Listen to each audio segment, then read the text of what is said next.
My husband kissed my sister in front of me, claiming she was helping with my baby. I uncovered their plot and took control of my daughter's future. We needed money, so I returned to work 8 weeks after having Ava. My husband Ryan stated he could manage the days while working nights at the warehouse. My sister Tessa, who had lost her job, offered to watch the baby during the day so Ryan could sleep before work. Tessa loved Ava and was sleeping in our guest room while she recovered, so it worked. After leaving at 8 a.m. for the medical center, I'd pump during breaks and rush home by 6 to take over. Ryan would rise for his 9 a.m. shift, and Tessa helped with dinner and bedtime. Everything operated smoothly for 4 weeks. Ryan was sleeping well, Ava was content, and Tessa enjoyed assisting. She'd send me photos of Ava's first smile or tummy time. I was grateful for family support since my mom was across the country and Ryan's parents weren't interested in being grandparents. Then little things seemed wrong. Ryan would be freshly showered when I got home, even though he was meant to wake up. Megan would wear my robe because hers was washing. Ava would wear unfamiliar clothes. Tessa said she bought them as gifts when I asked. Ryan started critiquing how I held and fed Ava, which was strange since he'd never cared about babies. I drove home for lunch after forgetting my breast pump parts. I entered quietly in case Ava was napping. I heard them in the living room then. Ryan laughed at TV while Lily curled up on the couch with Ava napping on her chest. They resembled family. Megan remarked this was better than her old life as I watched. Ryan kissed her head and said they were a fantastic pair. Neither saw me. Tested them that night. Ryan seemed exhausted for a day's nap. He found baby care demanding. Ava was solely breastfed from bottles I pumped and marked, but Megan said Ryan had been so hands-on with feedings and changes. Half were unused. They gave her formula. They stated Ava seemed hungrier than what I was offering when I asked. That was their decision without my input. The next morning, I called in ill but left the house. I walked back after parking down the street and waiting an hour. My door was never locked when leaving, so that was strange. I used my key to find Ryan making breakfast in boxers and Megan at the table in my silk nightgown, which Ryan bought me for our anniversary. In her bouncer, Ava was between them. My existence was ignored while they discussed weekend plans.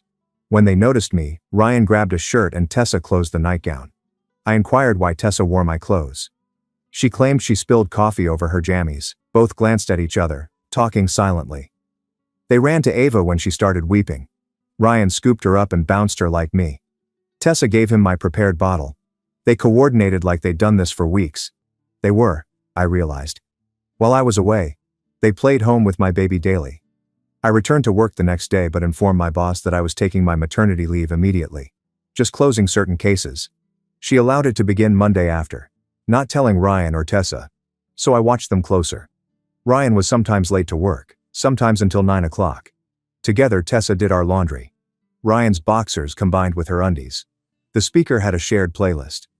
I called in for an emergency shift Saturday. Instead, I watched our Ring doorbell camera on my phone at my friend Samantha's house. Tessa and Ryan took Ava out in my newly purchased stroller around 11 a.m. Ryan pushed the stroller while Tessa held his arm and they strolled to the farmer's market. The young couple with the baby looked like everyone else. They smiled and accepted compliments like pleased parents when people cooed at Ava. I was normal Sunday night. On Monday morning I headed for work clothed. Ryan texted Tessa to come downstairs before saying goodbye. Driving around the corner, I called them both on a conference call. Telling them my maternity leave started today meant they didn't need to watch Ava. Dead quiet. Ryan inquired what I meant. I offered to stay with Ava for 8 weeks, fully paid, so Tessa could job hunt and Ryan could sleep. Tessa stuttered about wanting to help. I stated it wasn't necessary since I enrolled Ava in morning mommy and me lessons. I checked their messages on Ryan's phone as he slept. When I heard their plans, I hung up. I reclaimed the phone and scrolled through their texts with shaky hands. Conversation dated back weeks, possibly longer. Ryan wrote to Tessa the day she moved in, saying he enjoyed having her around. She replied with a heart. More letters on Ava and how natural caring for her felt. Megan wrote that she'd never felt so fulfilled. Ryan shared his sentiment. Reading their comments about me made my throat tighten. Ryan phoned me coldly. Said I prioritize job above family. Tessa agreed, saying I was selfish from childhood. They planned Ava's first birthday celebration and discussed Tessa's parenting style. Then I found Ryan's 4-day-old note about planning. His meaning was asked by Tessa. Ryan wrote that he wanted her, that they should be Ava's parents, and that I was rarely around. Tessa replied in detail that Ava already recognized them as her true parents, cried out for her at night, and smiled more with them than with me. Even if it was false, they were telling a narrative. Ryan's following message explained everything. He'd demand a divorce and full custody of Ava. He'd claim, "I chose my job over my baby," Megan would testify. One of Ryan's friends told them, "Judges usually sided with the parent who'd been doing the primary caregiving." My stomach felt like it was full with pebbles. My daughter would be taken. Despite shaky hands, I took screenshots of everything. All their messages, plans, and lies about me. Through Ryan's phone, I emailed all the screenshots to my email. I sent them again to my personal cloud storage and work email. I wanted duplicates everywhere so he couldn't erase or say his phone was wiped. I sent emails from his account to let him know what I found, and I had proof. I looked at Ryan, still in our bed, snoring sweetly like he had no worries. After 4 years of marriage, I trusted this man with everything and had a baby with him. He wanted to kill me and seize our daughter. I wanted to yell or strike him, but I put his phone back on the nightstand where he left it. I discovered them on the couch downstairs where I left them. Ava slept on Megan's chest. Ryan was seated with Tessa, their bodies squeezed together, so he must have come down while I was upstairs. The moment they heard me on the stairs, they looked guilty. Tessa touched Ryan's knee. I stared at them from the bottom of the steps. They looked anxious, like youngsters caught in trouble. I kept my voice low to avoid waking Ava. I mentioned finding everything and inquired how long this had been going on. I held up my hand to stop Ryan from standing up as his face turned scarlet. Ava was hugged by Tessa like she was protecting her from me. That drove me crazy, but I kept my cool. Ryan said I misinterpreted the messages. His voice was the phony, normal tone he employed when lying. So I gazed at him and waited. Tessa started crying, loud cries that made Ava recoil. Since moving in, she'd had feelings for him, she gasped. She stated it happened organically because they spent so much time with Ava. She expressed it like it happened to them, not something they did. I gave Tessa until tomorrow morning to pack and leave my place. She argued that she couldn't afford a place and had nowhere to go. I stopped her and told her to think about that before sleeping with my husband. Last section, my voice got louder, and Ava woke up crying. I grabbed Ava from Tessa, who was trying to soothe her. She looked like I slapped her. Ryan immediately stepped up and stated we needed to discuss like adults to decide what was best for Ava. Ava rested on my shoulder as I stared at him. I told him Ava should not have her father play house with her aunt while lying to her mother. I saw him attempting to contain his temper as his jaw tightened. I didn't await his response. Ava and I went upstairs to the nursery and locked the door. They were muttering harsh words downstairs, but I couldn't understand them. I nursed Ava in the rocking chair, trying to forget that my life had fallen apart. I fed and rocked her despite shaky hands and tears. Ava fell asleep, so I put her in the crib and took my phone. When Emily answered the phone, I told her everything about the messages, their plans, and their activities. I spoke without interruption, and she listened. After I stopped, she said she was coming to get me and Ava and we could remain with her as long as we needed. I assured her I wouldn't leave home. I wouldn't be evicted from my home. I asked her for help figuring out my future actions because I had no idea. She promised to arrive in an hour and not talk to Ryan or Tessa until then. She instructed me to shut the nursery door. I said, "Okay." We hung up. Ava slept while I watched on the floor next to her crib. She appeared calm, oblivious that her world was about to alter. Ryan tried the doorknob after hearing footsteps in the corridor. Lock prevented opening. I ignored his soft knock and name. A few minutes later he knocked harder and said we needed to talk. I remained silent. I heard him leave.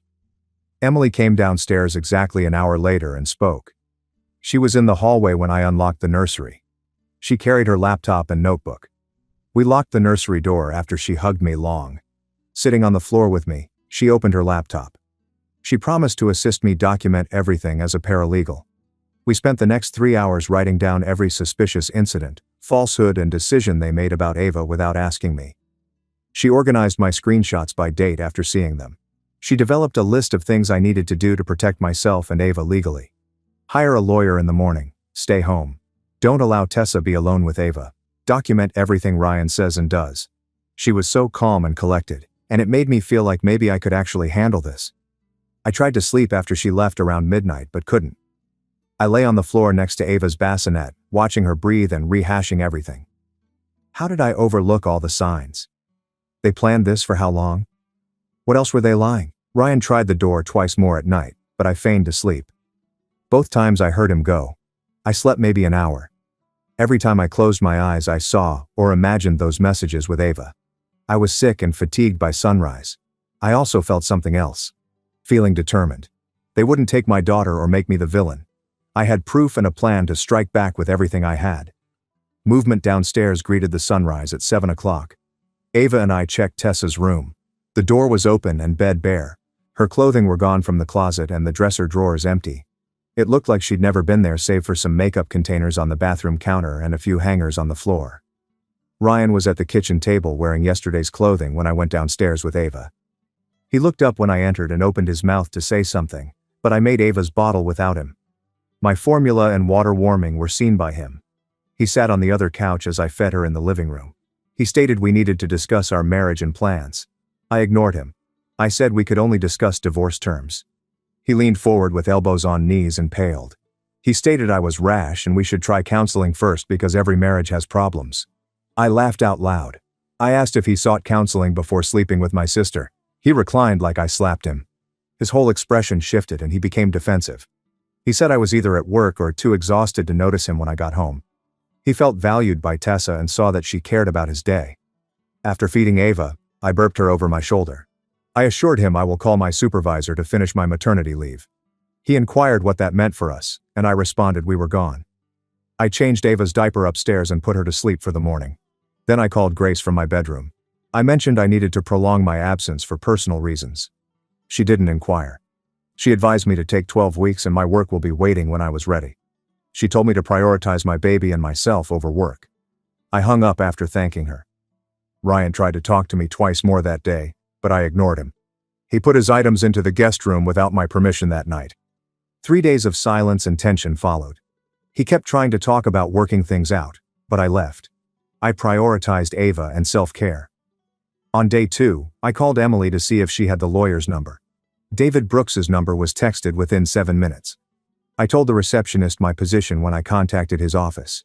She stated he was booked, but when I mentioned the affair and custody, she put me on hold. David called and instructed me to come in at 3. I printed the text messages and packed the screenshots. I created a timeline and assembled Ring camera photos. I brought Ava in her car seat and a folder of evidence to David's office. Shaking my hand, he offered me coffee and was about 40 with gray temples. In his conference room, I organized everything. He noted each message attentively. He viewed Ring camera photos for a while. He reclined and said I had a solid case for complete custody. He stated the affair was bad enough, but their attempt to separate me from Ava and say I was an absent mother would hurt Ryan. Ryan's night shift schedule prevented him from being Ava's primary caregiver during the day, he said. Any claim that he was the primary parent was shattered by their secret formula feeding and leaving her with Tessa while he slept. David advised us to file immediately for temporary full custody during the divorce. My retainer agreement was signed that afternoon. David filed for divorce 5 days later. He served Ryan at the warehouse during his shift. Ryan returned home at midnight and slammed the front door, shaking the walls. A man hammered on my bedroom door above. He yelled at me for blindsided him and not trying to preserve our marriage as I opened it with Ava in my arms. I spoke softly because Ava was sleeping. According to his messages with Tessa, I informed him he would divorce me anyway. I beat him to it. He tried to argue, but I locked the door in his face. The following week, Ryan recruited John Peterson as his attorney. I received a letter suggesting Ryan deserved 50-50 custody because he was Ava's primary caregiver throughout the day while I worked. The letter claimed I left my young daughter with Ryan to return to work. I put it down and left because it made me upset. I read the letter to David over the phone. He urged me not to worry and to send him everything concerning Tessa and formula feeding. I sent him Ring camera footage of Ryan and Tessa leaving the house with Ava while I was at work. I texted him shots of them holding hands at the farmer's market. Every unopened breast milk bottle and formula container I found in the pantry was recorded. David called me 3 hours later to say this proof disproved their primary caregiver claim. Added, the video of them presenting themselves as a couple with Ava in public while lying to me about their relationship showed terrible judgment. The fact that they'd made major decisions about Ava's feeding without consulting me as her mother demonstrated they weren't putting her best interests first. 2 days after David presented the evidence, Ryan's mother Karen called me for the first time since Ava was born. Her kind, concerned voice asked how I was doing, and that she'd heard Ryan and I were having problems throughout the phone call. I shut up and let her talk. She said families need to stick together, especially with a kid, and Ava deserves both parents in the same house. I didn't answer until she concluded her remarks. I told her she never considered Ava her granddaughter until Ryan needed a courtroom ally. I stopped her from arguing and said that if she cared about Ava, she would have shown up 4 months ago instead of now when her son was in trouble. She paused and said, "Ryan made a mistake, but he loves Ava, and I shouldn't keep them apart." I told her that Ryan was going to keep Ava from me permanently with Megan, so her concern seemed selective. I got disconnected after that. Megan called me the next morning. Something compelled me to answer. I had trouble understanding her since she was crying so hard. She said she was sorry, never wanted to hurt me, and didn't know how things went wrong. I listened to her cry and apologize, saying she realized what she did was bad and wishes she could change it. She stated she missed Ava and me while visiting with a friend across town. Screaming at her to tell her what I thought about her sleeping with my husband and trying to kidnap my baby was tempting. But I said nothing. I disconnected and banned her number. I owed her no forgiveness, closure, or anything else. In the afternoon, I called my mom to tell her about the affair, messages, and custody struggle. She flew the next day. She held me so hard when I picked her up from the airport that I almost cried for the first time since finding those messages. She was incredibly upset with both Ryan and Tessa. She said she couldn't believe her daughter would do it on the way home. How could Ryan believe he could steal Ava from me? She took care of Ava when we came home so I could prepare for court. She changed diapers, fed Ava, rocked her to sleep, and made sure I had time to meet with David and organize my evidence. Her presence made things seem less unattainable. A week later, I received notice that the court required mediation before contested custody. Despite its likely failure, David indicated this was typical procedure and I should go. I had to agree, but I knew I wouldn't compromise on Ava living with me full-time. Ava's home was mine, but Ryan may visit. One of the mediators, Ms. Thompson, looked 60 and exhausted before the mediation began in a courthouse conference room. The table had John and Ryan on one side and David and I on the other. Ms. Thompson outlined the procedure and hoped we could reach a good deal for Ava without going to trial. John was then asked to describe Ryan's position. John mentioned that Ryan had been Ava's daytime parent for her first 4 months while I returned to work. He argued Ryan deserved equal parenting time because he'd shown he could feed, change, and put Ava to sleep. David shifted in his seat next to me, signaling his readiness. David took out my evidence folder when John finished. He told me that my sister Tessa had watched Ava when Ryan was supposed to sleep during the day and work nights. He handed me the formula containers and marked breast milk bottles that showed they'd made feeding decisions without me. Ryan wouldn't need Tessa if he was Ava's primary daytime caregiver, he said. John seemed annoyed but claimed Tessa was helping as family support. Thompson raised her hand and faced Ryan. She asked him about his friendship with Tessa and how much she helped Ava daily. Ryan blushed and looked at John before responding. He admitted that Tessa helped Ava, but he tried to downplay it by saying she was helping the family and being a good aunt. Ryan answered yes when Ms. Thompson asked if Tessa lived here. He had to respond yes again when she inquired if Tessa was there during the day while he was sleeping. David grabbed his phone as he noticed an opening. It was loaded with Ring camera footage and slid over the table to Ms. Thompson. The video showed Ryan and Tessa leaving the house with Ava in the stroller, walking to the farmer's market holding hands and stopping to talk to passers-by who assumed they were a couple with a baby. Ryan's red cheeks turned practically purple. John looked furious and asked Ryan why he hadn't told him. Ryan stammered that it wasn't what it seemed like, but David interrupted with text messages. He printed the ones where Ryan and Tessa discussed their relationship and Ava's involvement. Ms. Thompson read them with a faint line in her mouth. Ryan finally confessed to dating Tessa when she asked. Ryan told her this had been going on for a month. I finally spoke up and claimed the text indicated it had been going on for at least 4 weeks after Ava was born. Miss Thompson looked at me and asked what custody arrangement I would accept. Ryan could have daytime visits, but I didn't want overnight visits until Ava was weaned. Ryan erupted. He claimed I used Ava to punish him out of vengeance. He claimed I was trying to keep his kid from him because I hated Tessa. I remained calm and claimed he meant to hide Ava from me permanently so he could manage supervised visits for a few months until we got a custody order. Ms. Thompson tried to compromise, but I wouldn't give up overnight visits and Ryan wouldn't accept anything less than 50-50 custody. After 3 hours, she pronounced mediation failed and suggested a court decide. David requested temporary full custody the next day. He contended that Ava was still young and exclusively breastfed, that I had been her primary parent since birth, and that Ryan's contact with Tessa indicated poor judgment in Ava's care. The temporary custody hearing was a week later. The judge studied all the evidence, ring camera footage and text messages. She asked Ryan's attorney for proof that Ryan was Ava's primary caregiver, but John offered nothing. I got full custody until the final hearing from the judge. Ryan may receive supervised daytime visits 3 times a week at my discretion, meaning I could choose when and where. Ryan appeared to be punched in the stomach. After leaving the courthouse, he yelled at me for withholding his daughter from him in the corridor. I turned around and stared at him. I told him he was going to keep Ava from me permanently based on his communications so he could have limited visitation for a few months until the court decided. Ryan started to argue, but David intervened and urged him to use his attorney. I left with my mom holding Ava's car seat beside the exit, feeling hopeful for the first time since finding those texts. The first visit was a Wednesday afternoon 5 days later.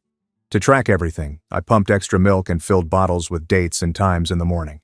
I organized the fridge bottles while my mom watched at the kitchen table after flying in the night before. Ryan arrived at 2 and knocked. My mom replied and let him in without saying anything even though he had his key. He looked exhausted, like he hadn't slept in days, and asked where Ava was without looking at me. After her snooze, I gave him her and a bottle. He held her awkwardly and sat on the couch as my mom sat in the armchair across from him. I left the baby monitor on and went upstairs to give them room, but I could hear everything. Ryan bounced Ava too hard for 10 minutes as she fussed. My mother told him twice to support her head. He gave her the bottle I made and burped her when my mom reminded him, then scrolled through his phone while Ava rested on his chest. When I returned after my 3-hour visit, he handed me Ava without looking at me. As she walked him to the door, my mom told him his next appointment was Friday. A knock on the door interrupted Friday's visit after 20 minutes. I heard Tessa ask to come in when my mom replied. My mom declined. Tessa had to abandon Ryan's time with his daughter. Tessa said she wanted to help with Ava, but my mom stopped her and stated Ryan's mistress had to leave this house if he wanted to see her. Ryan stood up with Ava after hearing everything from the living room. He informed my mom Tessa was allowed in the doorway. My mom turned and stared at him with a newfound coldness. She told him the court order didn't require Tessa to be there during visits and that she'd call David now to shift the visits to a supervised facility if he pressed it. Ryan was red-faced but didn't dispute. After Tessa left, my mom closed the door and resumed her seat. Ryan held Ava and stared at the wall for the rest of the visit. My next Tuesday visit was with Dr. Rachel Pierce, a therapist. I told her everything in her office for an hour. My affair, messages, custody struggle, and inability to look at Ryan without screaming. Without inquired what I wanted for Ava's father-daughter relationship after I finished. I wanted a parent who cared about Ava, not someone who wanted custody to win against me. Dr. Pierce spent the rest of the session helping me separate my anger at Ryan from Ava's needs. She remarked, "Kids can sense when their parents hate each other and it affects them even when they're babies." I left thinking I could co-parent without going insane, but it would be hard. My buddy Jessica called 3 days later to say she met Ryan's cousin at the grocery store. The cousin told her Ryan was telling everyone I left Ava to focus on my career and forced him into Tessa's arms because I was never home. Karen called again while I was thinking about that. Before I could greet her, she screamed that I was a selfish witch poisoning Ava against her father. She claimed I was using the baby as a weapon and that Ryan was a great father who deserved equal time. I tried to intervene, but she said I'd trapped Ryan with a pregnancy and was punishing him for being honest about his feelings. Ryan's text messages showed him planning to remove Ava from me, so I told her. I hung up. She called 4 times but I didn't respond. Karen unexpectedly arrived at my residence the next morning. Ava was being fed in the living room when the doorbell rang. I heard Karen begging to see her granddaughter when my mom answered. Karen entered the living room despite my mom's warning. She approached me and tried to take Ava from me, stating she was walking her granddaughter. I removed Ava and urged Karen to leave my house. She shouted grandparents' rights and that I couldn't keep her from Ava. My mom called 911 when I locked myself in the bathroom with Ava. The police came and removed Karen off the property and I called David as soon as they departed. He filed for an emergency restraining order that afternoon. We had a hearing 3 days later and the court allowed it quickly after hearing about Karen trying to take Ava without authorization. Karen had to stay 500 feet from me and Ava by order. I learned the judge scheduled a custody evaluation a week later. Rosanna Adams, an infant-focused family therapist, evaluated. The notification stated that she would interview Ryan and me separately, observe us with Ava, and make custody recommendations to the judge. David assured me this was normal and that I shouldn't worry since I was Ava's primary parent. I had an 11 a.m. evaluation the following Thursday, in Rosanna's office. I arrived 15 minutes early with Ava in her car seat and a diaper bag full of supplies. Rosanna's downtown office contained toys and books in her waiting area, even though Ava was too young for them. Rosanna, in her 50s, emerged at 11 with gray hair in a bun and friendly eyes behind wire-rimmed glasses.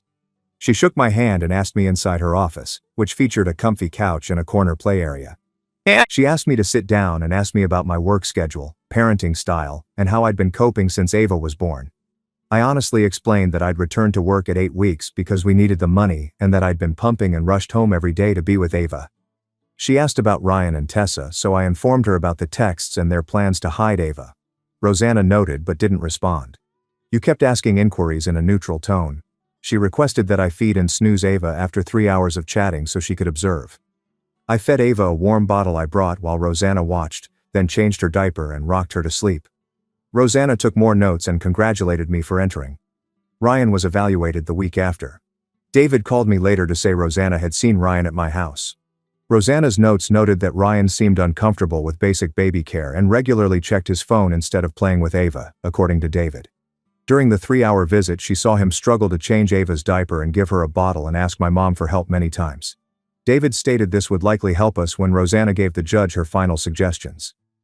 At the next court session, John claimed I was distancing Ava from her father by limiting him visits. He thought I was vengeful and using the baby to punish Ryan for the affair. David instantly objected and showed that I'd offered Ryan many visits.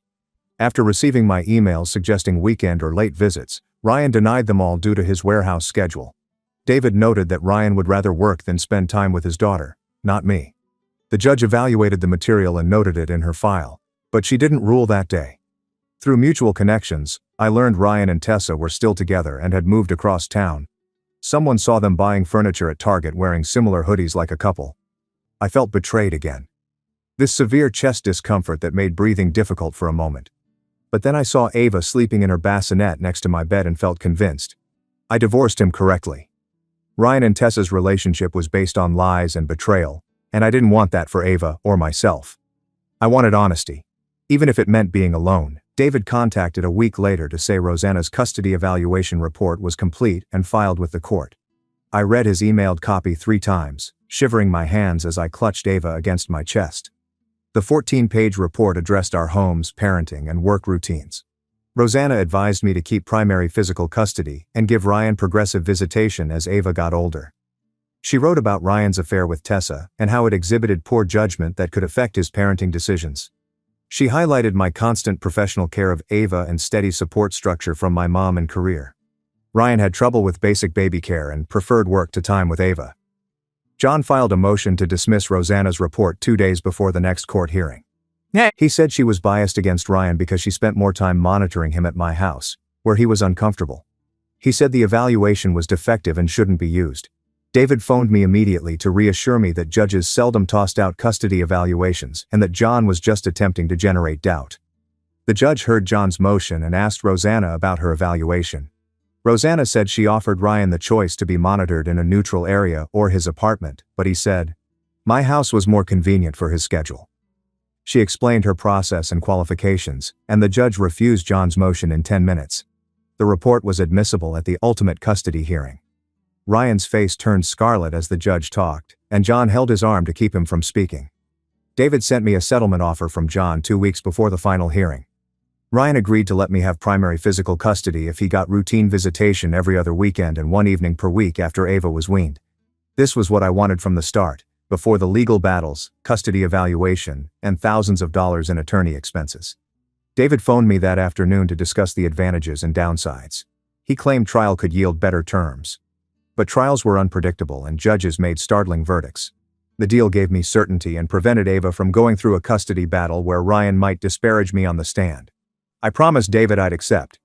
The relief was physical. I could breathe after months of holding my air. We completed everything in the judge's chambers on Tuesday morning.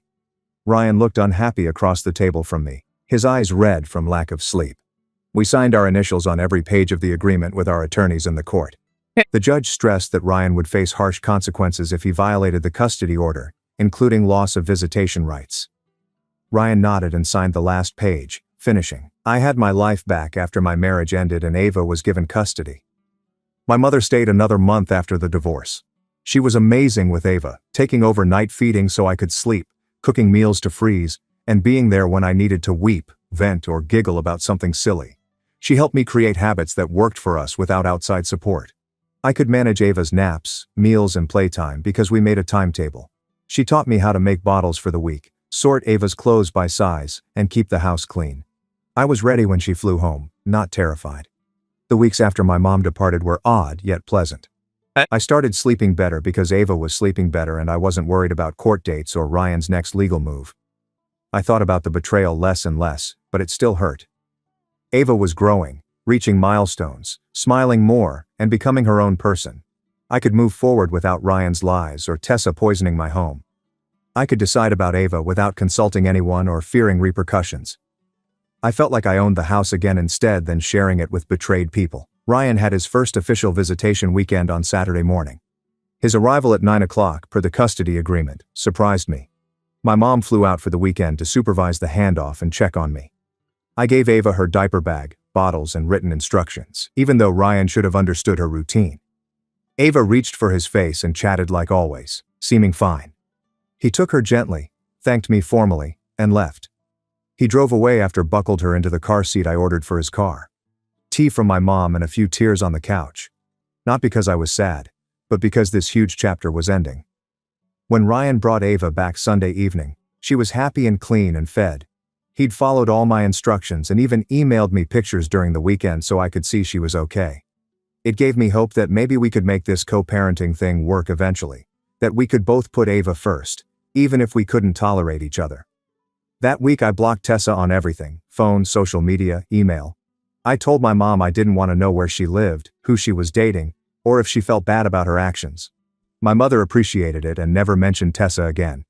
It helped more than I thought, not having her name come up in conversation or seeing her face pop up online. And I could start to heal from that particular betrayal without continual reminders. Work welcomed me back with so much understanding it made me emotional. Grace had retained my position and actually given me a little schedule modification so I could drop Ava at daycare and still make it to work on time. She allowed me change work hours to fit Ryan's visitation schedule and pumping brakes. My coworkers had bought gifts for Ava and requested to see pictures and honestly appeared delighted I was back. It made balancing everything feel manageable instead of unattainable. Knowing I have support at work and not just condemnation for being a single mom.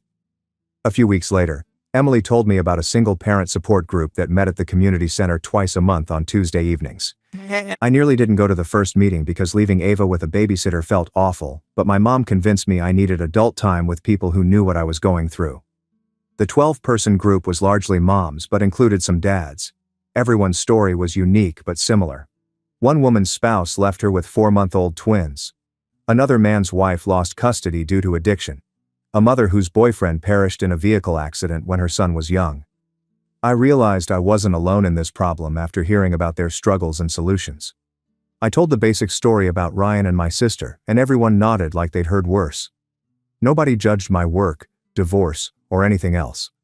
After the meeting, 3 women gave me their numbers and told me to call whenever I needed to vent or talk to another adult. I drove home feeling lighter than I had in months, like maybe I was holding up instead of just existing. Ava started sleeping through the night about the same time, going to bed at 7 and waking up around 5 or 6. The first time it happened, I panicked around 3 o'clock, thinking something was wrong, but she was sleeping quietly in her crib. A week of uninterrupted sleep altered my world. Got energy back. My brain operated well. I felt clear-headed and could make decisions without mud. Now I'm happy when I get up. Not just grateful for another night. Ava was happier, more aware, and met all her milestones on time. Ryan and I slowly found a mutually beneficial system. We downloaded Rosanna's co-parenting app and used it for everything Ava-related. He sent her weekend schedule. I told him about her doctor visits and new foods. Every message was brief and Ava-focused. No personal issues or fighting. It was chilly and businesslike, but it was better than the angry texts and calls we got when I filed for divorce. He started arriving on time for pickups and drops. I trusted him to care for her during his trips. We weren't friends and probably never would be, but Ava only needed us as caring co-parents. 6 months after divorcing, I scarcely recognized my life. I had good routines with Ava. Instead of nervous, the place was calm. My support group friends checked on me regularly. Grace hinted about a promotion in the next quarter as work went well. Even though she went home, my mom and I talked virtually every day, and she was coming back next month. The divorce was almost official, and I stopped caring about Ryan's activities and relationships. I'd constructed something steady and excellent for Ava and me, with individuals who showed up when we needed them. My mom's leaving was difficult yet necessary. After 2 months of assisting me through the worst, she had to return to her life and employment. We cried at the airport, and she had me phone her daily, which I did. She flew home once a month for long weekends, and we video talked practically daily, often with the phone propped up while doing dishes or folding laundry. Her remote support performed better than expected. She'd text me support before important business meetings or mail Ava things. Ava explored new foods and tummy time while she video chatted. Knowing she was always available by phone to listen, advise, or be there made single parenthood less lonely. Ava was 8 months old when Emily convinced me to try a dating app. I wanted to remember I wasn't just Ava's mom, not something serious. I had a few coffee dates that didn't work. But it was nice to talk about movies and books instead of diapers and sleep schedules. I saw Ethan, a teacher, 3 times before we agreed we weren't compatible but could be friends. After I mentioned I had a baby, another guy ghosted me. Which was fine because I didn't want to be with someone who couldn't handle it. The whole experience reminded me that I was young, interesting, and had a life after divorce and betrayal. Ryan texted me one evening asking if we could talk on the phone, which was odd since we only used the app. I called him back and he sounded depressed and fatigued. He informed me he split up with Tessa weeks earlier. She cheated on him with a new job coworker. This moment of vindication seemed like karma had caught up with her. But ultimately I felt sad for Ryan. He shattered our family and took his daughter's daily presents for someone unfaithful. I was sorry he was going through it, even though I was a cheater. Nobody deserves to be cheated on. He complimented me for being polite and we hung up. I discovered later that thinking about them together didn't make me furious or hurt. I was done with it. The best co-parenting moment we'd had happened a few weeks following that talk. Ava has been pulling herself up on furniture for days. And on one of Ryan's Saturday visits, she took her first true steps from the couch to the coffee table. Ryan contacted me immediately, his voice happy and delighted, detailing exactly what happened and how Ava had applauded for herself afterward. I could hear Ava babbling in the background, and I felt this surprising affection toward Ryan. Not romantic or forgiving of what he did, but grateful that he loved Ava enough to share that moment with me right away. 10 minutes were spent discussing her development and the pediatrician's last visit. It seemed reasonable, like we could be good parents independently, even if we'd failed as partners.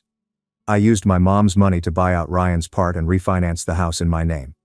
Bank process took long and demanded 1 million documents. Finally I signed everything at the closing table. Ryan had signed his half, relinquishing property rights. Leaving that office with the house totally mine felt like concluding my darkest chapter. No more joint mortgage, no more his name on anything. Just me and Ava in our home nobody could steal. Once home, I walked through every room, viewing it differently. I planned minor adjustments. New living room paint and furniture arrangement make it feel like our space instead of where my marriage ended. A year after dropping Ryan's phone and discovering their intentions, I sat on my back porch after putting Ava to bed and realized I was pleased. Happy. Not simply okay or coping or surviving. Ava was prospering, reaching all her milestones and developing a wonderful personality that made me giggle daily. Grace promoted me to elder care coordinator with a big raise, so I could afford the house payment and start saving for Ava. I had real support group buddies I saw for coffee or play dates. Mom visited monthly and we talked nonstop. Ryan and I had mastered peaceful co-parenting. I'd been on a couple good dates and was open to meeting someone, but I wasn't in a hurry. My previous treachery didn't define my present. I constructed something honest, stable, and full of people who deserved to be in our life better than what I lost. A few months later, Ryan arrived for his weekend pickup with a stranger on my porch. She appeared youthful, maybe mid-20s, with her hand on Ryan's arm as Ava played with blocks on the living room floor behind me. Ryan introduced her as his girlfriend and invited her inside to meet Ava before the weekend. I stood back and watched this woman crouch next to my kid, complimenting her blocks and asking what she was making. Ava showed her her tower, and she smiled naturally. Ryan stood there nervously, expecting me to make a disturbance or tell them to go. I simply had this peculiar curiosity about who she was and if she knew how Ryan's last relationship ended. We packed Ava's overnight bag and gave it to Ryan at the door. After the girlfriend thanked me for letting her meet Ava, I realized I meant it when I stated it was good to meet her. I made coffee inside after they left, astonished that I felt great about it. Nor jealous, nor angry, simply mildly interested in Ryan's life without any emotional connection. With my mom and Emily, I brought Ava to the beach for a week that summer. We rented a modest cottage on the water and let Ava play in the sand as waves reached her feet every morning. Her squeals and runs from the water were followed by a pursuit down the beach. They built sandcastles with a plastic bucket and shovel while Emily and I watched on towels. Ava would fill the bucket with wet sand, dump it and smash the castle with both hands before starting again. The mesh bag had shells, and Ava showed us before dropping them in. We rinsed her off in the outdoor shower after lunch, but she fought us to stay sandy and salty. She napped in the afternoon as we drank iced tea on the veranda and talked about everything except Ryan and the divorce. Watching Ava splash in the shallow water with my mom holding her hands, I realized how much better our lives was since I left. Peace prevailed. We had genuine fans. Ava was raised with support, not lies. People that helped us when everything fell apart attended Ava's second birthday party in our backyard. My mom traveled in the week before and helped me decorate with streamers, balloons, and Ava's favorite colors. Ava clapped as Emily brought a butterfly-shaped handmade cake. The single-parent support group sent 5 families who'd grown close over the past year, and work friends brought their kids. My mom purchased Ava a pink outfit and she ran around the yard showing off her new toys. Ryan arrived on time with a large wrapped gift and his girlfriend, who had asked to join. I told him it was all right and watched him push Ava on the swing set and help her open his wooden toy kitchen for 40 minutes. He ate cake and sang happy birthday with everyone, then went quietly. It felt normal when his girlfriend hugged me goodbye and thanked me for including them. Ava opened presents and played with the other kids for 2 more hours after they left, while adults laughed and chatted in small groups about the yard. I was glad for our family, built on honesty and love instead of secrets and treachery, as I looked about at all these people who'd earned our devotion. I bathed Ava that night and rinsed frosting from her hair while she played with tub-mounted foam letters. She was fatigued from the celebration but avoided sleep as always to play longer. After drying her off and putting her in clean pajamas, I took her to her room and put her in the crib she'd outgrow. She held her pet rabbit and looked at me with large, identical eyes. I sat in the rocking chair next to her crib and thought about how Ryan and Tessa's betrayal had been the worst time of my life, but also inspired me to build something better. Stronger and more confident, I knew what I wanted. People who'd shown Ava constant action and genuine caring loved her. I had good friends, a good job, and an exciting future. As Ava's eyes closed and her breathing eased into slumber, I realized I was excited for our future. That feeling alone showed how far we'd come since the day I dropped Ryan's phone and watched my life crumble.